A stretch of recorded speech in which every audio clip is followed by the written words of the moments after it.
তারাবির নামাজের মুনাজাত। আল্লাহুম্মা ইন্না নাসআলুকাল জান্নাতা ওয়া নাউযু বিকা মিনান নার ইয়া খালিকাল জান্নাতি ওয়ান নার বিরহমাতিকা ইয়া আজিজু ইয়া গফফারু ইয়া কারীমু ইয়া সাত্তার ইয়া রহিমু ইয়া জব্বারু ইয়া খালিকুন ইয়া বার।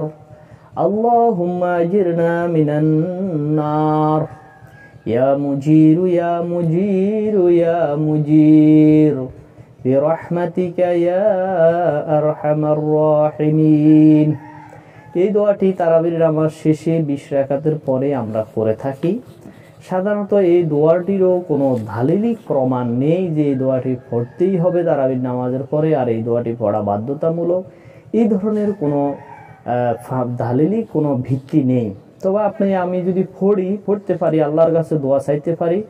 যেহেতু রমজান মাসে আমাদের একমাত্র চাওয়া সেটি হচ্ছে আল্লাহ তাআলার কাছে জাহান্নাম থেকে মুক্তি চাওয়া, নিজের জীবনের গুনাহগুলো মাফ চাওয়া এবং আমাদেরকে আল্লাহর কাছে জান্নাত চাওয়া।